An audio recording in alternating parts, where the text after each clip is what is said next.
ಎಲ್ಲರಿಗೂ ನಮಸ್ಕಾರ. ನಾವು ಇವತ್ತು ಒಂದು ತಮಿಳ್ ಸಿನಿಮಾ ಬಗ್ಗೆ ಮಾತಾಡೋಣ. ಮೊನ್ನೆ ಶುಕ್ರವಾರ ರಿಲೀಸ್ ಆದಂಥ ಸಿನಿಮಾ. ಅದು ಸಿನಿಮಾ ಹೆಸರು ಬಂದ್ಬಿಟ್ಟು ಮೈ ಲಾರ್ಡ್ ಅಂತೇಳಿ. ಇದು ಯಾರ್ದಂದರೆ ಈ ಶಶಿಕುಮಾರ್ ಅಂತ ತಮಿಳಲ್ಲಿ ಒಬ್ಬರು ಆ್ಯಕ್ಟರ್ ಇದ್ದಾರೆ. ಅವರು ಸಿನಿಮಾ ಒಂದು 2-3 ಸಿನಿಮಾ ನಮ್ಮ ಕನ್ನಡದಲ್ಲಿ ಡಬ್ ಆಗಿದ್ದಾವೆ. ಈ ಯಾರೇ ಕೂಗಾಡಲಿ ಮತ್ತು ಇನ್ನೊಂದು ಯಾವುದಪ್ಪ ಅಂದ್ರೆ ರಾಜಾಹುಲಿ ಅಂತೇಳಿ. ಸೊ ಅವು ಎರಡೂ ಸಿನಿಮಾ ಬಂದ್ಬಿಟ್ಟು ತಮಿಳಲ್ಲಿ ಇವರೇ ಮಾಡಿದ್ದಾರೆ, ಶಶಿಕುಮಾರ್ ಅನ್ನೋರು. ಅವ್ರದ್ದು ಇವಾಗ ಒಂದು ರೀಸೆಂಟಾಗಿ ಮೊನ್ನೆ ಒಂದು ಶುಕ್ರವಾರ ಇನ್ನೊಂದು ಸಿನಿಮಾ ರಿಲೀಸ್ ಆಗಿದೆ. ಮತ್ತು ಆಮೇಲೆ ಇದಕ್ಕಿಂತ ಮುಂಚೆ ಅವ್ರದ್ದು ಇನ್ನೊಂದು ಪಿಕ್ಚರ್ ಸಿನಿಮಾ ಆಗಿತ್ತು, ಫ್ಯಾಮಿಲಿ ಟೂರಿಸ್ಟ್ ಅಂತೇಳಿ. ಅದು ಆಸ್ಕರ್ ಅವಾರ್ಡ್ ಲಿಸ್ಟಲ್ಲೂ ಹೋಗಿ ಸೇರಿದೆ. ಸೊ ಇವಾಗ ಅದಾದಮೇಲೆ ಇದು ರೀಸೆಂಟಾಗಿ ಮೊನ್ನೆ ರಿಲೀಸ್ ಆಗಿರೋದು. ಈ ಸಿನಿಮಾ ಹೆಸರು ಬಂದ್ಬಿಟ್ಟು ಮೈ ಲಾರ್ಡ್ ಅಂಥೇಳಿ. ಮೈ ಲಾರ್ಡ್ ಸಿನಿಮಾ ಬಂದ್ಬಿಟ್ಟು ಏನಂದರೆ ಇದು ಒಂದು ಸೋಷಲ್ ಎಕ್ಸ್ಪೆರಿಮೆಂಟ್ ಸಿನಿಮಾ ಇದು. ಸೊ ಸಿನಿಮಾ ನಿಮಗೆ ಒಂದು ಶಾರ್ಟ್ಕಟ್ ಒಂದು ಲೈನಲ್ಲಿ ನಿಮಗೆ ಹೇಳ್ಬಿಡ್ತೀನಿ. ಬಟ್ ನನಗೆ ತುಂಬಾ ಇಷ್ಟ ಆಗಿದೆ, ನಿಮಗೂ ಒಂದು ಲೈನಲ್ಲಿ ಹೇಳ್ತೀನಿ ಕೇಳಿ. ಏನಂದರೆ ಇದು ಒಂದು ಅವರಿಬ್ಬರು ಇದರಲ್ಲಿ ಮತ್ತು ನಮ್ಮ ಒಬ್ಬರು ಕನ್ನಡ ಆ್ಯಕ್ಟರ್ ಇದ್ದಾರೆ, ಚೈತ್ರ ಯಾರಂದರೆ ಈ ರಾಜ್ ಬಿ ಶೆಟ್ಟಿ ಅವ್ರ ಟೋಬಿ ಸಿನಿಮಾ ನೋಡಿದ್ರಲ್ಲ, ಅದರಲ್ಲಿ ಇದ್ದಾರೆ ನೋಡಿ, ಅವರ ಮಗಳ ಕ್ಯಾರೆಕ್ಟರ್ ಮಾಡಿದ್ದಾರೆ ನೋಡಿ ಚೈತ್ರ. ಆ ಚೈತ್ರ ಈ ಸಿನಿಮಾಯಲ್ಲಿ ಹೀರೋಯಿನ್ ಶಶಿಕುಮಾರ್ ಅವ್ರಿಗೆ ಹೀರೋಯಿನ್ ಆಗಿ ಆ್ಯಕ್ಟ್ ಮಾಡಿದ್ದಾರೆ. ಸೊ ಈ ಸಿನಿಮಾ ಸ್ಟೋರಿ ಇಷ್ಟೇ ಇರೋದು, single line but social experiment, ಒಳ್ಳೆಯ ಮೆಸೇಜಬಲ್ ಮೂವಿ ಸಿನಿಮಾ, ಎಲ್ಲರೂ ನೋಡುವಂಥ ಸಿನಿಮಾ. ಸೊ ಸ್ಟೋರಿ ಹೆಂಗೆ ಸ್ಟಾರ್ಟ್ ಆಗುತ್ತೆ ಅಂದರೆ, ಸೊ ಇದು ಕಿಡ್ನಿ ಡೊನೇಟ್ ಮಾಡೋ ಸ್ಟೋರಿಯಿಂದ ಸ್ಟಾರ್ಟ್ ಆಗುತ್ತೆ. ಸೊ ಶಶಿಕುಮಾರ್ ಮತ್ತು ಅವ್ರ ವೈಫು ಒಂದು ನಾರ್ಮಲ್ ಇದರಲ್ಲಿ ಬೆಳೆದಿರ್ತಾರೆ, ಅನಾಥಾಶ್ರಮದಲ್ಲಿ. ಅಲ್ಲಿಂದ ಅವರು ಮುಂಚೆಯಿಂದಲೇ ಪರಿಚಯ ಇರುತ್ತೆ, ಅವ್ರಿಗೊಬ್ಬರು ಸಾಕಿರ್ತಾರೆ. ಸೊ ಅವರು ತೀರ್ಕೊಂಡಾದ್ಮೇಲೆ ಇವ್ರು ಹೋಗ್ಬಿಟ್ಟು ಒಂದು ಅನಾಥಾಶ್ರಮದಲ್ಲಿ ಸೇರಿರ್ತಾರೆ. ಅಲ್ಲಿಂದ ಇವರು ಇದಾಗಿರ್ತಾರೆ, ಜೊತೆಗಿರ್ತಾರೆ. ಆಮೇಲೆ ಇವರು ಮದುವೆ ಮಾಡ್ಕೊತಾರೆ. ಮದುವೆ ಮಾಡ್ಕೊಂಡಾದ್ಮೇಲೆ ಚೈತ್ರಾಗೆ, ಈ ಹೀರೋನಿಗೆ ಹೊಟ್ಟೆ ನೋವು ಬರುತ್ತೆ. ಹೊಟ್ಟೆ ನೋವು ಬಂದಾಗ ಇದೇನು ಹೊಟ್ಟೆ ನೋವು ಅಂತ ಹೇಳ್ಬಿಟ್ಟು ಹೋಗ್ಬಿಟ್ಟು ತೋರಿಸ್ತಾನೆ ಹಾಸ್ಪಿಟ್ಲಲ್ಲಿ, ಒಂದು ಸರ್ಕಾರಿ ಆಸ್ಪತ್ರೆಯಲ್ಲಿ. ತೋರಿಸ್ದಾಗ ಇಲ್ಲ, ಅಲ್ಲಿ ಬ್ಲಡ್ ಕಡಿಮೆ ಆಗಿದೆ, ಹೊಟ್ಟೆಯಿಂದ ಇದಾಗ್ಬಿಟ್ಟು, ಸೊ ಅದಕ್ಕೆ ಬ್ಲಡ್ ಬೇಕು, ನೀವು ಬ್ಲಡ್ನ ಅರೇಂಜ್ ಮಾಡಿ ಅಂತ ಹೇಳ್ತಾರೆ ಗೌರ್ಮೆಂಟ್ ಹಾಸ್ಪಿಟ್ಲಲ್ಲಿ. ಸೊ ಅವಾಗೇನು ಮಾಡ್ತಾನೆ, ಗೌರ್ಮೆಂಟ್ ಹಾಸ್ಪಿಟ್ಲ್ ಬ್ಲಡ್ ಬ್ಯಾಂಕಲ್ಲಿ ಹೋಗ್ಬಿಟ್ಟು ಕೇಳ್ತಾನೆ. ಬ್ಲಡ್ ಬ್ಯಾಂಕಲ್ಲಿ ಹೋಗಿ ಕೇಳಿದಾಗ, ಬ್ಲಡ್ ಬ್ಯಾಂಕಲ್ಲಿ ಗೌರ್ಮೆಂಟ್ ಹಾಸ್ಪಿಟ್ಲ್ ಗೊತ್ತಲ್ಲ ಮೊದಲು ಹೆಂಗೆ ಅಂತ, ಇದ್ರೂ ಇಲ್ಲ ಅನ್ನೋದು, ಅವ್ರು ಇಲ್ಲ ಅಂತ ಹೇಳಿದ್ದಾರೆ. ಸೊ ಆಮೇಲೆ ಹೊರಗಡೆ ಒಬ್ಬ ಬ್ರೋಕರ್ ನಿಂತ್ಕೊಂಡಿರ್ತಾನೆ, ಈ ಪ್ರೈವೇಟ್ ಹಾಸ್ಪಿಟಲ್ ಬ್ರೋಕರ್. ಸೊ ಅವನು ಏನು ಹೇಳ್ತಾನೆ, ಈಗ ನಿಮ್ಮ ಹೆಂಡತಿಗೆ ಬೇಗನೆ ಬ್ಲಡ್ ಸಿಗಲಿಲ್ಲ ಅಂತಂದ್ರೆ ನಿಮ್ಮ ಹೆಂಡತಿಗೆ ಭಾಳ ತೊಂದರೆ ಆಗುತ್ತೆ. ಸೊ ಒಂದು ಪ್ರೈವೇಟ್ ಹಾಸ್ಪಿಟ್ಲ್ ಇದೆ, ಅಲ್ಲೆಲ್ಲ ಅರೇಂಜ್ ಮಾಡ್ತಾರೆ, ಸೊ ಕರ್ಕೊಂಡು ಹೋಗ್ತೀನಿ ಅಂತ ಹೇಳ್ತಾನೆ. ಸೊ ಮತ್ತು ಅವನ ಹೆಂಡತಿನ ಬೇಗ ಹುಷಾರು ಮಾಡ್ಬೇಕನ್ನೋ ಆಸೆಗೆ ಏನು ಮಾಡ್ತಾನೆ, ಒಂದು ಪ್ರೈವೇಟ್ ಹಾಸ್ಪಿಟ್ಲಿಗೆ ಕರ್ಕೊಂಡು ಹೋಗ್ತಾನೆ. ಅಲ್ಲಿಗೆ ಹೋದ್ಮೇಲೆ ದುಡ್ಡು ತೊಗೊಂಡು ಬ್ಲಡ್ ಕೊಡ್ತಾರೆ, ಸೇರಿಸ್ಕೊತಾರೆ. ಸೊ ಸ್ಟಾರ್ಟಿಂಗ್ ಅಲ್ಲಿಂದ ಅವನದು ಏನಾಗುತ್ತೆ, ಈ ಅಲ್ಲಿ ಹಾಸ್ಪಿಟ್ಲಲ್ಲಿ ಬಿಲ್ ಕಟ್ಟಬೇಕಲ್ಲ. ಸೊ ಬಿಲ್ ಕಟ್ಟಬೇಕಾದಾಗ ಅಲ್ಲಿಂದ ಅವನದು ಸ್ವಲ್ಪ ಎಕ್ಸ್ಪೆನ್ಸಸ್ ಸ್ಟಾರ್ಟ್ ಆಗುತ್ತೆ, ಹೆವಿ ಎಕ್ಸ್ಪೆನ್ಸಸ್ ಸ್ಟಾರ್ಟ್ ಆದಾಗ ಏನಾಗುತ್ತೆ, ಇವನು ಬಡ್ಡಿಗೆ ದುಡ್ಡು ಕೊಡ್ತಿರ್ತಾರಲ್ಲ, ಅಲ್ಲಿ ಹೋಗ್ಬಿಟ್ಟು ಹಾಸ್ಪಿಟ್ಲ್ ಬಿಲ್ ಕಟ್ಟೋಕ್ಕೆ ದುಡ್ಡು ಬೇಕಲ್ಲ. ಸೊ ಅದಕ್ಕೆ ಬಡ್ಡಿಗೆ ದುಡ್ಡು ಇಸ್ಕೊಂಬರಕ್ಕೆ ಹೋಗ್ತಾನೆ ಒಬ್ಬನ ಹತ್ರ. ಅವನು ಛತ್ರಿ. ಅವನು ಏನು ಮಾಡ್ತಾನೆ, ಇವನು ಪಾಪ ಓದಕ್ಕೆ ಬರೆಯೋಕ್ಕೆ ಬರ್ತಿರಲ್ಲ ಆ ಸಿನಿಮಾಲಿ. ಏನು ಮಾಡ್ತಾನೆ, ಇವನಿಗೆ ದುಡ್ಡು ಕೊಟ್ಬಿಟ್ಟು ಒಂದು ಖಾಲಿ ಬಾಂಡ್ ಪೇಪರ್ ಮೇಲೆ ಸಿಗ್ನೇಚರ್ ಮಾಡಿಸ್ಕೊತಾನೆ. ಆಮೇಲೆ ಬ್ಲಡ್ ತಗೊಂಡು ಟೆಸ್ಟ್ ಮಾಡಿ ಇಟ್ಕೊಂಡಿರ್ತಾನೆ. ಅಂದರೆ ಇವರು ಏನು ಮಾಡೋ ಹ್ಯೂಮನ್ ಆರ್ಗನ್ಸ್ ಬಗ್ಗೆ ಡೀಲ್ ಮಾಡೋರು ಇರ್ತಾರೆ ಇವನು ಬಡ್ಡಿಗೆ ದುಡ್ಡು ಕೊಡೋನು. ಆಮೇಲೆ ಏನಾಗುತ್ತೆ, ನಿಧಾನಕ್ಕೆ ಅದು ಅವನ ಹೆಂಡತಿಗೆ ಪ್ರಾಬ್ಲಮ್. ಅದು ಪ್ರೈವೇಟ್ ಹಾಸ್ಪಿಟಲಲ್ಲಿ ಬ್ಲಡ್ ಕೊಟ್ಟಾದ್ಮೇಲೂ, ಆಮೇಲೆ ಇವನು ಅದು ಬಿಲ್ ಕಟ್ಟಾದ್ಮೇಲೂ ಸ್ವಲ್ಪ ದಿನ ಆದಮೇಲೆ ಮತ್ತೆ ಅವಳಿಗೆ ಏನಾಗುತ್ತೆ, ಮತ್ತೆ ನೋವು ಬರೋಕ್ಕೆ ಸ್ಟಾರ್ಟ್ ಆಗುತ್ತೆ. ಸೊ ಮತ್ತೆ ಹೊಟ್ಟೆ ನೋವು, ಅದು ಏನಂತಲೇ ಗೊತ್ತಾಗೋದಿಲ್ಲ ಅವ್ರಿಗೆ. ಹಾಗಂತ ಹೇಳ್ಬಿಟ್ಟು 108 ಹಾಸ್ಪಿಟ್ಲ್, ಆ ಹಾಸ್ಪಿಟ್ಲ್ ಈ ಹಾಸ್ಪಿಟ್ಲ್, ಯಾವ್ಯಾವ ಹಾಸ್ಪಿಟ್ಲ್ ಹೇಳ್ತಾರೆ ಎಲ್ಲ ಹಾಸ್ಪಿಟ್ಲಿಗೆ ಹೋಗ್ತಾರೆ. ಹೋಗಾದ್ಮೇಲೆ ಮತ್ತೆ ಕೇಳಿದೆ, ಎಲ್ಲ ಹಾಸ್ಪಿಟ್ಲಿಗೆ ಹೋದ ತಕ್ಷಣ ಬಿಲ್ ಎಲ್ಲ ತಲೆ ಮೇಲೆ ಬರುತ್ತೆ. ಇವನು ಸಾಲದ ಮೇಲೆ ಸಾಲ ಇವನ ಕಡೆ ಮಾಡ್ತಾನೆ, ಈ ಬಡ್ಡಿಗೆ ದುಡ್ಡು ಕೊಡೋನ ಹತ್ರ. ಸೊ ಇವನು ಬರ್ಸ್ಕೊಂಡು ಇಟ್ಕೊಂಡ್ಬಿಟ್ಟಿರ್ತಾನೆ, ಏನು ನೀನು ಸಾಲ ತೀರ್ಸೋಕ್ಕಾಗದಿದ್ದರೆ ನೀನು ನಿನ್ನ ಬಾಡಿಲಿರೋ ಆರ್ಗನ್ಸ್ನ ತೊಗೋಬೋದು ಅಂತ ಹೇಳ್ಬಿಟ್ಟು ಬರ್ಸ್ಕೊಂಡು ಇಟ್ಕೊಂಡಿರ್ತಾರೆ ಅವನ ಹತ್ರ. ಆಮೇಲೆ ಏನಾಗುತ್ತೆ, ಇವನ್ನೆಲ್ಲ ಹಾಸ್ಪಿಟ್ಲ್ ಅಡ್ಡಾಡ್ಬಿಟ್ಟು ಭಯಂಕರ ಸಾಲ ಮಾಡಿಬಿಡ್ತಾನೆ. ಒಂದು 2.5 ಲಕ್ಷ ಮೇಲೆ ಸಾಲ ಆಗಿಬಿಟ್ಟಿರುತ್ತೆ. ಇದರಲ್ಲಿ ಇನ್ನೊಂದು ಏನು ಟ್ವಿಸ್ಟ್ ಅಂದರೆ ಇವನು ಹಾಸ್ಪಿಟ್ಲ್ ಅಡ್ಡಾಡಿರ್ತಾನಲ್ಲ, ಅಲ್ಲಿ ಯಾರು ಇವ್ರಿಗೆ ಮೋಸ ಮಾಡ್ಬಿಟ್ಟು ಅವ್ನ ಹೆಂಡತಿ ಕಿಡ್ನಿನ ತಗೊಂಡ್ಬಿಟ್ಟಿರ್ತಾರೆ. ಇವರು ಅದು ಅವ್ರಿಗೆ ಗೊತ್ತೇ ಇರಲ್ಲ ಇವ್ರಿಗೆ ಅದು ಕಿಡ್ನಿ ತಗೊಂಡಿರೋದು. ಸೊ ಆಮೇಲೆ ಮುಂದೆ ಹೋಗ್ತಾ ಏನಾಗುತ್ತೆ, ಸೊ ಇವನು ಸಾಲಕ್ಕೆ 2.5 ಲಕ್ಷಕ್ಕೆ ಸಾಲಕ್ಕೆ ಇವ್ನು ಮೂಲ ಹಾಕ್ಬಿಟ್ಟಿರ್ತಾನೆ. ಅವನು ಏನು ಮಾಡ್ತಾನೆ, ನಿನ್ನ ಕೈಲಿ ಸಾಲ ತೀರ್ಸೋಕ್ಕಾಗಲ್ಲ, ಒಂದು ಕೆಲಸ ಮಾಡಿ ನೀನು ಹೆಂಡ್ತಿ ಒಂದು ಕಿಡ್ನಿ ಕೊಡಿ ಅಂತ ಹೇಳ್ಬಿಟ್ಟು ಅವ್ರಿಗಿಬ್ಬರಿಗೂ ಥ್ರೆಟ್ ಮಾಡೋಕ್ಕೆ ಸ್ಟಾರ್ಟ್ ಮಾಡ್ತಾನೆ, ಧಮಕಿ ಹಾಕೋಕ್ಕೆ ಸ್ಟಾರ್ಟ್ ಮಾಡ್ತಾನೆ. ಆಮೇಲೆ ಏನು ಮಾಡ್ಬಿಡ್ತಾನೆ ಇವನು, ಧಮಕಿ ಹಾಕೋಕ್ಕೆ ಸ್ಟಾರ್ಟ್ ಮಾಡಿದ ತಕ್ಷಣ ಇವನೇನು ಮಾಡ್ಬಿಡ್ತಾರೆ, ಊರು ಬಿಟ್ಟು ಓಡೋಗ್ಬಿಡ್ತಾರೆ. ಊರು ಬಿಟ್ಟು ಓಡೋದ ತಕ್ಷಣ ಇವನೇನು ಮಾಡ್ತಾನೆ, ಸೊ ಇದು ಒಂದು ಯಾವುದೋ ಗೌರ್ಮೆಂಟ್ ಸ್ಕೀಮಲ್ಲಿ ಅವರು ಸತ್ತು ಹೋದರು ಅಂತ ಹೇಳ್ಬಿಟ್ಟು ಅವ್ರು ರೇಷನ್ ಕಾರ್ಡ್ನ ಸಬ್ಮಿಟ್ ಮಾಡಿ ಅವ್ರ ಥರ ಏನೋ ಒಂದು ಮಾಡ್ಬಿಟ್ಟು ಗೌರ್ಮೆಂಟಿಂದ ಇವನು ದುಡ್ಡು ಕಿತ್ಕೊಂಡ್ಬಿಟ್ಟು ಅವನ ಸಾಲನ ಸಮ ಮಾಡ್ಕೊಂಡಿರ್ತಾನೆ. ವಿಲನ್ ಇವನು ಬಡ್ಡಿ ದುಡ್ಡು ಕೊಟ್ಟವನು ಪರಮಾತ್ಮ. ಅವನದು ಅಲ್ಲಿಗೆ ಮುಗಿದೋಗುತ್ತೆ. ಆಮೇಲೆ ಏನಾಗುತ್ತೆ, ಈ ಶಶಿಕುಮಾರಂದು ಆರ್ಗನ್ ಡೊನೇಟ್ ಮಾಡೋಕ್ಕೆ ಅವನದು ಗ್ರೂಪ್ ಬಗ್ಗೆ ಅವರು ಡೀಟೇಲ್ ತಗೊಂಡಿರ್ತಾರಲ್ಲ, ಒಬ್ಬರಿಗೆ ಯಾರೋ ಒಂದು ಹೈ VIP ಲೇಡಿಗೆ, ಪೊಲಿಟಿಷಿಯನ್ ಲೇಡಿಗೆ, ಅವಳಿಗೆ ಕಿಡ್ನಿ ಫೇಲ್ಯೂರ್ ಆಗಿಬಿಟ್ಟಿರುತ್ತೆ. ಅವ್ರು ಕಿಡ್ನಿ ಹುಡುಕ್ತಿರ್ತಾರೆ. ಕಿಡ್ನಿ ಹುಡುಕಬೇಕಾದ್ರೆ ಏನಾಗುತ್ತೆ, ಸೊ ಇವನ ಕಿಡ್ನಿ ಮ್ಯಾಚ್ ಆಗುತ್ತೆ ಅನ್ನೋದು ಒಂದು ಬ್ರೋಕರ್ ಮುಖಾಂತರ ಅವ್ರಿಗೆ ತಿಳಿತೈತಿ. ಯಾರಿಗೆ, ಪೊಲಿಟಿಷನ್ಗೆ, ಲೀಡರ್ಗೆ. ಒಬ್ಬರು ಲೇಡಿ, ಪವರ್ಫುಲ್ ಲೇಡಿ. ಅವ್ರು ಎದರಲ್ಲಿದ್ದಾರೆ ಅಂದರೆ ಈ ದೃಶ್ಯಮಲ್ಲಿ ನಮ್ಮ ರವಿಚಂದ್ರ ಸರ್ ಸಿನಿಮಾ ಮಾಡಿದ್ದಾರೆ ನೋಡಿ, ಅದನ್ನು ಮಲಯಾಳಮಲ್ಲಿ ಅವ್ರು ಮಾಡಿದ್ದಾರೆ ನನಗೆ ಅನಿಸಿದ ಪ್ರಕಾರ, ಆ ಮೇಡಮ್ ಅವರು. ಸೊ ಅವರು ಇದರಲ್ಲಿ ಪವರ್ಫುಲ್ ಪೊಲಿಟಿಷಿಯನ್ ಲೀಡರ್ ಕ್ಯಾರೆಕ್ಟರ್ ಮಾಡಿದ್ದಾರೆ. ಅವ್ರಿಗೆ ಹೋಗಿರುತ್ತೆ ಕಿಡ್ನಿ ಡೊನೇಟ್ಗೋಸ್ಕರ ಇವನು ಹುಡುಕ್ತಿರ್ತಾರೆ. ಅವ್ರು ಇಲ್ಲಿಗಲ್ಲಾಗಿ ಏನು ಹುಡುಕ್ತಾರಲ್ಲ, ಇಲ್ಲಿಗಲ್ಲ ಬ್ರೋಕರ್ ಹತ್ರ ಹುಡುಕ್ತಿರ್ತಾರೆ. ಆವಾಗ ಇವನು ಡೀಟೇಲ್ ಸಿಕ್ಕಿರುತ್ತೆ ಅವ್ರಿಗೆ. ಅವ್ರು ಏನು ಮಾಡ್ತಾರೆ, ಇವನಿಂದ ಬೀಳ್ತಾರೆ, ನೀ ಡೊನೇಟ್ ಮಾಡು ಅಂತ. ಅವ್ರು ಒಳ್ಳೆ ರೀತಿಯಲ್ಲೇ ಬಿದ್ದಿರ್ತಾರೆ, ಬಟ್ ನಾಟ್ ಎ ಕಾನೂನು ಪ್ರಕಾರ ಇವರು ಅವನಿಗೆ ಡೊನೇಟ್ ಕೇಳಿರಲ್ಲ. ಸೊ ದುಡ್ಡಿನ ಆಸೆ ಕೊಟ್ಬಿಟ್ಟು ಕೇಳ್ತಿರ್ತಾರೆ ಅಷ್ಟೇ.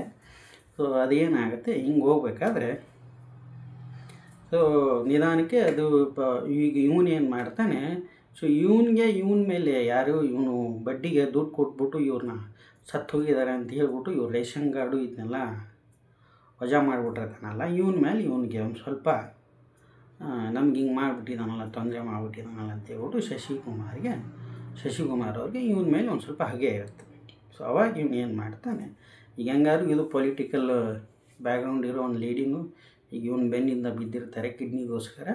ಸೊ ಇವನೇನು ಮಾಡ್ತಾನೆ, ಅವರಿಬ್ಬರನ್ನೂ ನೀಟಾಗಿ ಟ್ರ್ಯಾಪ್ ಮಾಡಿಬಿಟ್ಟು ಅವ್ನಿಗೇನು ತೊಂದರೆ ಆಗಿದಾನೋ ಇದು ನಾವು ಕಾನೂನು ಮುಂದೆ ತೊಗೊಂಬಂದು ಇಟ್ಟಾಗ ಸೊ ಆವಾಗ ಅದರಿಂದ ಹೊರಗಡೆ ಬರ್ತಾನೆ. ಬಟ್ ಇಲ್ಲಿ ನೋಡಿ, ಇದರಲ್ಲಿ ಏನೊಂದು ಕಾಣುವಂಥದ್ದು ಏನು ಅಂತಂದರೆ, ಅಲ್ಲಿ ಗೋರ್ಮೆಂಟ್ ಹಾಸ್ಪಿಟ್ಲಿಗೆ ಹೋಗಿರ್ತಾನಲ್ಲ, ಗೋರ್ಮೆಂಟ್ ಹಾಸ್ಪಿಟ್ಲಿಗೆ ಹೋದಲ್ಲಿ ಅಲ್ಲಿ ಒಬ್ಬ ಡಾಕ್ಟ್ರ್ ಇರ್ತಾನೆ.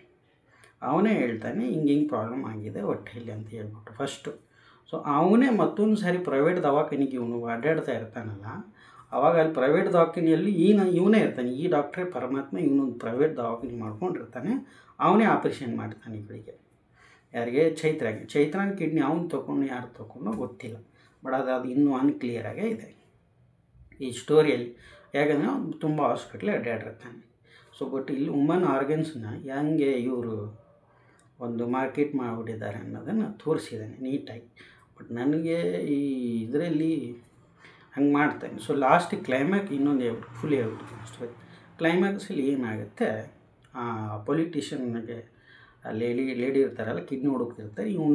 ಇವನೇನಂತ ನಾನು ಡೊನೇಟ್ ಮಾಡಲ್ಲ ಅಂತ ಹೇಳ್ಬಿಟ್ಟು ಇವನು ಓಡೋಗ್ಬಿಡ್ತಾನೆ ಕೋರ್ಟಲ್ಲೆಲ್ಲ ನಿಜ ಹೇಳ್ಬಿಟ್ಟು ಹಿಂಗೆ ನಂಗೆ ಥ್ರೆಟ್ ಮಾಡಿದ್ರು, ಸೊ ಅದಕ್ಕೆ ನಾನು ಪರಾರಿಯಾಗಿ ಓಡೋಗಿದ್ದೀನಿ ಅಂಥೇಳಿ ಓಡೋಗ್ಬಿಡ್ತಾನೆ. ಆಮೇಲೆ ಇವ್ನು ಜಡ್ಜು ಸಪೋರ್ಟ್ ಮಾಡ್ತಾನೆ, ಎಲ್ಲ ಅವನು ಒಳ್ಳೆಯ ಇರ್ತಾನೆ. ಜಡ್ಜ್ ಸಪೋರ್ಟ್ ಮಾಡ್ತಾನೆ, ತಪ್ಪಿಸ್ಕೊಂಡು ಹೋಗ್ತಾ ಇರ್ತಾರೆ. ಇವಳು ಪವರ್ಫುಲ್ ಲೇಡಿ ಆಗಿರ್ತಾಳೆ. ಸೊ ಅವನಿಗೆಲ್ಲ ಹುಡುಕ್ತಾರೆ, ಎಲ್ಲ ಮಾಡ್ತಾರೆ, ಆದರೂ ಸಿಗಲ್ಲ ಅಂದಮೇಲೆ ಇವಾಗ ಗೊತ್ತಾಗುತ್ತೆ ಪೊಲಿಟಿಷಿಯನ್ಗೆ. ಸೊ ಅವನು ಕಿಲಾಡಿದ್ದಾನೆ, ಸೊ ಅವ್ನಿಗೆ ಹಿಡಿಯೋದು ಸುಲಭ ಅಲ್ಲ ಅಂತ ಬಿಟ್ಬಿಡ್ತಾನೆ. ಬಿಟ್ಟಾದಮೇಲೆ ಅವಳಿಗೆ ಇಬ್ಬರು ಮಕ್ಳು ಇರ್ತಾರೆ, ಒಂದು ಗಂಡು ಮಗ ಒಂದು ಹೆಣ್ಣು ಮಗ ಅಂತ. ಬಟ್ ಅವ್ರು ಯಾರು ಇವಳಿಗೆ ಡೊನೇಟ್ ಮಾಡೋಕ್ಕೆ ರೆಡಿಯಾಗಿರಲ್ಲ. ಅವ್ರ ಕಿಡ್ನಿಗಳಿಗೆ ಸಪೋರ್ಟ್ ಆಗ್ತಿರುತ್ತೆ, ಮಕ್ಕಳು ಯಾರು ಡೊನೇಟ್ ಮಾಡೋಕ್ಕೆ ರೆಡಿ ಇರಲ್ಲ. ಬಟ್ ಇವ್ರ ಹತ್ರ ದುಡ್ಡಿದೆ ಅಂದ್ಬಿಟ್ಟು ಇವ್ರು ಯಾರೋ ಬಡ ಜನರ ಆರ್ಗನ್ಸ್ಗೆ ಇವ್ರು ಕೈ ಹಾಕಕ್ಕೆ ಹೋಗಿರ್ತಾರೆ, ಇವ್ರ ಹತ್ರ ದುಡ್ಡಿದೆ ಅಂತ. ಬಟ್ ಅವ್ರ ಮನೆಯವ್ರದ್ದು ಮಕ್ಕಳದು ಎಲ್ಲರದ್ದು ಮ್ಯಾಚ್ ಆಗ್ತಾ ಇರುತ್ತಲ್ಲ, ಅವ್ರದ್ದು ಯಾಕೆ ತೊಗೊಳಕ್ಕೆ ಹೋಗಲ್ಲ. ಅವ್ರದ್ದು ಯಾರು ಒಬ್ರು ದಾನ ಮಾಡ್ಬೋದು, ಮಗಳು ಇಲ್ಲ ಮಗ ಯಾರು ದಾನ ಮಾಡ್ಬೋದಾಗಿತ್ತು. ಬಟ್ ಅವ್ರದ್ದೆಲ್ಲ ಕಿಡ್ನಿ ಇವ್ರು ಇಸ್ಕೊಳಕ್ಕೆ ಹೋಗಲ್ಲ, ದುಡ್ಡಿದೆ ಅಲ್ಲ ಹೊರಗಡೆ ಅರೇಂಜ್ ಆಗುತ್ತೆ ಅಂದ್ಬಿಟ್ಟು ಇಂಥ ಬಡವ್ರ ಮೇಲೆ ದೌರ್ಜನ್ಯ ಮಾಡ್ತಾರೆ ಆರ್ಗನ್ಸ್ ಬಗ್ಗೆ. ಆ ಆರ್ಗನ್ಸ್ನ ಇವ್ರು ಇನ್ನೊಬ್ಬರು ಯಾರಾದರೂ ಇಂಥ ನಡ್ಬೇಕು ನೀವು ಮಿಡ್ಲ್ ಬ್ರೋಕರ್ ಇರ್ತಾರಲ್ಲ ನೀಚರು, ಅವ್ರು ಏನು ಮಾಡಿಬಿಡ್ತಾರೆ, ದುಡ್ಡಿನ ಸಿಕ್ಕವ್ರನ್ನ ಟ್ರ್ಯಾಪ್ ಮಾಡಿಬಿಟ್ಟು ಈ ಥರ ದುಡ್ಡಿಗೆ ನೋಡಿ ವೈಫ್ ಹುಷಾರಿಲ್ಲಾರಂಗೆ ಆದಾಗ ಸಾಲ ಮಾಡಿಸ್ಬಿಟ್ಟು ಈಗ ಅವನ್ನ ಟ್ರ್ಯಾಪ್ ಮಾಡಿಬಿಟ್ರು. ಆ ಥರ ಎಲ್ಲ ತೊಂದರೆ ಮಾಡ್ತಾರೆ. ಸೊ ಅದಕ್ಕೋಸ್ಕರನೇ ಅದೆಲ್ಲ ಒಳ್ಳೆಯದಲ್ಲ. ಸೊ ಆರ್ಗನ್ಸ್ನ ಡೊನೇಟ್ ಮಾಡೋದು ಒಂದು ಕಾನೂನು ಬಾಹಿರ, ವಿತೌಟ್ ಕಾನೂನು ಅಪ್ರೂವಲ್ ಇಲ್ಲದೆ ಮಾಡೋದು. ಸೊ ಬಟ್ ಅದನ್ನು ಹಾಗೆಲ್ಲ ಮಾಡೋದು ತಪ್ಪು. ಸೊ ಅದು ಅವ್ರವ್ರದ್ದು ಇದು ಮಾಡಬೇಕು. ಸೊ ಡೊನೇಟ್ ಅವರಾಗಲೇ ಡೊನೇಟ್ ಮಾಡ್ತಾಯಿದ್ರೆ ತೊಗೊಳೋದೇನು ತಪ್ಪೇನಲ್ಲ, ಅದು ಕಾನೂನು ಇದರ ಅನುಮತಿ ಇದರ ಪ್ರಕಾರ. ಅದು ಇಲ್ಲದೇ ದುಡ್ಡಿನ ಆಸೆ ಮಾಡಿಸ್ಬಿಟ್ಟು ಅವನ ಟ್ರ್ಯಾಪ್ ಮಾಡಿ ಅವನ ಆರ್ಗನ್ಸ್ನ ಕಿತ್ಕೊಳೋದು ಇದು ದೊಡ್ಡ ಹರಾಮಿ ಕೆಲಸ, ಇದನ್ನು ಮಾಡಬಾರ್ದು. ಸೊ ಆಮೇಲೆ ತುಂಬಾ ಸ್ಟೋರಿಯಲ್ಲಿ ತುಂಬ ಮೆಸೇಜಬಲ್ ಮೂವಿ ಆಗಿದೆ, ಎಲ್ಲರೂ ಫ್ಯಾಮ್ಲಿ ಜೊತೆ ಕೂತ್ಕೊಂಡು ನೋಡುವಂಥ ಸಿನಿಮಾ. ಬಟ್ ಒಂದು ನಾರ್ಮಲ್ ಫ್ಯಾಮ್ಲಿ ಒಂದು ಈ ಸಮಾಜದಲ್ಲಿರೋ ಕರಪ್ಷನ್ಗೆ ಹೇಗೆ ಬಲಿ ಆಗ್ತಾನೆ ಅನ್ನೋದನ್ನು ತುಂಬ ನೀಟಾಗಿ ತೋರಿಸಿದ್ದಾರೆ. ಎಲ್ಲರೂ ಕೂತ್ಕೊಂಡು ಫ್ಯಾಮ್ಲಿ ಸಮೇತ ಕೂತ್ಕೊಂಡು ನೋಡುವಂಥ ಸಿನಿಮಾ. ಚೈತ್ರಾ ಅವರು ತುಂಬಾ ಸೂಪರಾಗಿ ಚೆನ್ನಾಗಿ ಆ್ಯಕ್ಟಿಂಗ್ ಮಾಡಿದ್ದಾರೆ. ಅವ್ರು ತಮಿಳ್ ಫಸ್ಟ್ ಸಿನಿಮಾ ಅಂದ್ಕೊತೀನಿ ಇದನ್ನು. ಶಶಿಕುಮಾರ್ ಆ್ಯಸ್ ಯೂಶುವಲ್ ಅವರ ಸೂಪರ್. ಸೊ ಎಲ್ಲರೂ ಫ್ಯಾಮ್ಲಿ ಜೊತೆ ಕೂತ್ಕೊಂಡು ನೋಡುವಂಥ ಸಿನಿಮಾ, ತುಂಬಾ ರಿಯಲಿಸ್ಟಿಕ್ ಆಗಿ ತೆಗೆದಿದ್ದಾರೆ. ಇದರಲ್ಲಿ ಇನ್ನೊಂದು ನೋಟ್ ಮಾಡಬೇಕಾಗಿದ್ದು ಏನಂತಂದರೆ, ನನಗನ್ಸಿದ್ದು ಅವ್ನು ನೋಡಿ ಗೌರ್ಮೆಂಟ್ ಹಾಸ್ಪಿಟ್ಲಲ್ಲಿ ಕೆಲಸ ಮಾಡ್ತಾ ಇರ್ತಾನೆ, ಅವನು ಅಲ್ಲೇ ಇವನಿಗೆ ಹುಷಾರು ಮಾಡಿಬಿಡ್ಬೋದಾಗಿತ್ತು. ಈ ಪರಮಾತ್ಮ ಅವ್ನಿಗೆ ಇಷ್ಟೊಂದು ದವಾಖಾನೆ ಅಡ್ಡಾಡಂಗೆ ಮಾಡಿಬಿಟ್ಟು ಸಾಲ ಮಾಡೋಂಗೆ ಮಾಡ್ತಾನೆ. ಲಾಸ್ಟಿಂಗ್ ಆ ಕಿಡ್ನಿನೂ ಅವನು ಪ್ರೈವೇಟ್ ದವಾಖಾನೆಯಲ್ಲಿ ಇವನು ಹೋಗ್ತಾನೆ. ಇವನೇ ತಗೊಂಡು ಯಾರು ತಗೊಂಡ್ರು ಅದು ಅನ್ಕ್ಲಿಯರಾಗಿ ಇರುತ್ತೆ ಸ್ಟೋರಿಯಲ್ಲಿ. ಬಟ್ ಅದು ಮತ್ತು ಇವರೆಲ್ಲ ಗೌರ್ಮೆಂಟ್ ಹಾಸ್ಪಿಟ್ಲ್ ಆಗೋರು ಎದಕ್ಕೆ ಜಾಯ್ನ್ ಆಗೋಕ್ಕೆ ಹೋಗ್ತಾರೋ ಗೊತ್ತಿಲ್ಲ. ನನಗೆ ಅನ್ಸಿಬೇಕಾದ್ರೆ ಗೌರ್ಮೆಂಟ್ ಹಾಸ್ಪಿಟ್ಲಿಗೆ ಕೆಲಸ ಮಾಡೋಂಗಿದ್ದಿದ್ರೆ ಗೌರ್ಮೆಂಟ್ ಹಾಸ್ಪಿಟ್ಲಲ್ಲಿ ಮಾಡಬೇಕು. ಮತ್ತು ಪ್ರೈವೇಟ್ ಎದಕ್ಕೆ ಮಾಡ್ತಾರೆ ಅನ್ನೋದು ನಮಗೆ ಗೊತ್ತಾಗಲ್ಲ. ಅಲ್ಲೂ ಕೆಲಸ ಮಾಡಿ ಇಲ್ಲೂ ಕೆಲಸ ಮಾಡಿ ಎದಕ್ಕೆ ಮಾಡ್ತಾರೆ ಅನ್ನೋದು ಗೊತ್ತಾಗಲ್ಲ. ಸೊ ನಿಮಗೆ ನೀವು ಓನ್ ಬಿಸ್ನೆಸ್ ಮಾಡೋಂಗಿದ್ರೆ ನೀವು ನಿಮ್ಮ ಓನ್ ಬಿಸ್ನೆಸ್ ಮಾಡ್ಕೊಂಡು ಆರಾಮ್ಸಿರಿ ಬಿಂದಾಸಾಗಿರ್ಬೋದು.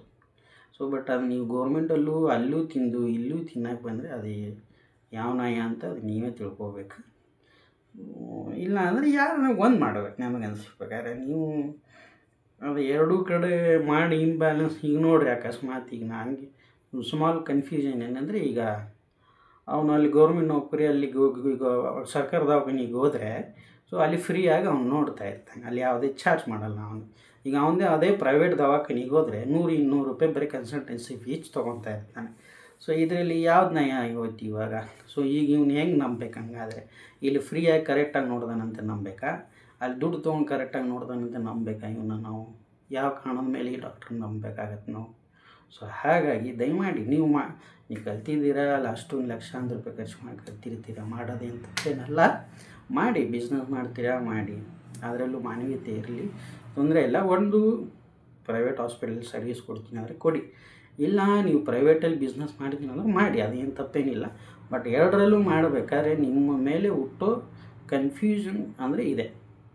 ನೀವೇನು ಇಲ್ಲಿ ಗೌರ್ಮೆಂಟ್ ದವಾಖಾನೆಯಲ್ಲಿ ಕರೆಕ್ಟಾಗಿ ನೋಡ್ತಿರೋ ಇಲ್ಲ ಅನ್ನೋ ಕನ್ಫ್ಯೂಷನ್ ಹುಟ್ಟುತ್ತೆ, ಮತ್ತು ಅಲ್ಲೇನು ದುಡ್ಡು ತೊಗೊಂಡು ಕರೆಕ್ಟಾಗಿ ನೋಡ್ತಾನೋ ಅನ್ನೋದು ಎರಡೂ ಕನ್ಫ್ಯೂಷನ್. ಒಂದು ನಾರ್ಮಲ್ಲಾಗಿ ನೋಡೋ ಎರಡೂ ಜಾಗದಲ್ಲಿ ನೋಡೋ ಒಬ್ಬ ಮನುಷ್ಯಂಗೆ ಕನ್ಫ್ಯೂಷನ್ ಹುಟ್ಟುತ್ತೆ. ಸೊ ಬಸ್ ಸಿಂಪಲ್ ಕನ್ಫ್ಯೂಷನ್ ಇಷ್ಟೇ. ಗೌರ್ಮೆಂಟ್ ಹಾಸ್ಪಿಟಲಲ್ಲಿ ಇದ್ದಾನೆ, ಅಲ್ಲಿ ಸರಿಯಾಗಿ ನೋಡ್ದಾನೋ ಇಲ್ಲೋ ಗೊತ್ತಿಲ್ಲ, ಹಾಗಾಗಿ ಸರ್ಕಾರ ದವಾಖಾನೆ ಮೇಲೆ ನಂಬಿಕೆ ಹೋಗುತ್ತೆ. ಬೇರೆ ಏನು ಸಿಂಪಲ್ ಇದರಲ್ಲಿ ಇರೋದು. ಅವನು ಎರಡು ಕಡೆ ಕೆಲಸ ಮಾಡಿದ್ರೆ ಒಂದೇ ಕನ್ಫ್ಯೂಷನ್ ಹುಟ್ಟೋದು. ಇಲ್ಲಿ ದುಡ್ಡು ತೊಗೊಂಡು ಕೆಲಸ ಮಾಡಿದ್ರೆ ತಾನೇ ಕರೆಕ್ಟಾಗಿ ಮಾಡ್ತಾನೆ ಅಂತ ಒಂದು ಭಯ ಹುಟ್ಟುತ್ತೆ, ಅಲ್ಲಿ ಅವನು ಸರಿಯಾಗಿ ನೋಡೋಲ್ಲ ಅನ್ನೋದು ಕನ್ಫ್ಯೂಷನ್ ಕ್ರಿಯೇಟ್ ಆಗುತ್ತೆ. ಸೊ ಹಾಗಾಗಿ ದಯಮಾಡಿ ಹೇಳ್ತೀನಿ, ನೀವು ಒಂದು ಗೌರ್ಮೆಂಟಿಗೆ ಸರ್ವಿಸ್ ಕೊಡ್ತಾಯಿದ್ರೆ ಗೌರ್ಮೆಂಟಿಗೆ ಸರ್ವಿಸ್ ಕೊಡಿ, ಇಲ್ಲ ನೀವು ಪ್ರೈವೇಟಾಗಿ ಮಾಡ್ಕೊಂಡು ಪ್ರೈವೇಟ್ ಸೆಕ್ಟ್ರಲ್ಲಿ ಮಾಡ್ಕೊಂಡ್ರೆ ಒಳ್ಳೆಯದು. ಈ ಕನ್ಫ್ಯೂಷನಿಂದ ನಮಗೆ ಮುಕ್ತಿ ಸಿಗುತ್ತೆ ಅನ್ನೋದು ನಾವು ಅಂದ್ಕೊಂಡಿರೋದು. ಸೊ ನಿಮ್ಮ ಅಭಿಪ್ರಾಯ ನೀವು ತಿಳಿಸಿ. ಬಟ್ ಸಿನಿಮಾ ಅದ್ಭುತ ಆಗಿದೆ, ನೀಟಾಗಿದೆ, ಯಾವುದೇ ಇದು ಇಲ್ಲ, ಭಾಳ ನೀಟಾಗಿ ತೊಗೊಂಡೋಗಿದ್ದಾರೆ ಸಿನಿಮಾನ. ಚೈತ್ರಾ ಅವರು ಚೆನ್ನಾಗಿ ಮಾಡಿದ್ದಾರೆ. Shashikumar as usually super star Tamil, ಸೂಪರಾಗಿದೆ ಸಿನಿಮಾ. ಎಲ್ಲರೂ ನೋಡ್ಬೋದು ಮನೇಲಿ ಕೂತ್ಕೊಂಡು, ಯಾರೂ ತಪ್ಪಿಸ್ಬೇಡಿ. ಅದು ಹೇಗೆ ಜನರನ್ನ ಟ್ರ್ಯಾಪ್ ಮಾಡ್ತಾರೆ ಅನ್ನೋದನ್ನು ಇದರಲ್ಲಿ ಭಾಳ ನೀಟಾಗಿ ತೋರಿಸಿದ್ದಾರೆ. ಆಮೇಲೆ ಮೋಸ ಹೋಗಬೇಡಿ, ಯಾವುದೇ ಹಾಸ್ಪಿಟ್ಲ್ ಆಯಿತು, ಯಾವುದೇ ಬಡ್ಡಿ ವ್ಯವಹಾರ ಮಾಡೋರ ಹತ್ರ ಆಯಿತು, ಮೋಸ ಹೋಗಬೇಡಿ, ಜಾಗ್ರತೆಯಾಗಿ. Thank you. ಬಾಯ್ ಬಾಯ್. ಧನ್ಯವಾದ.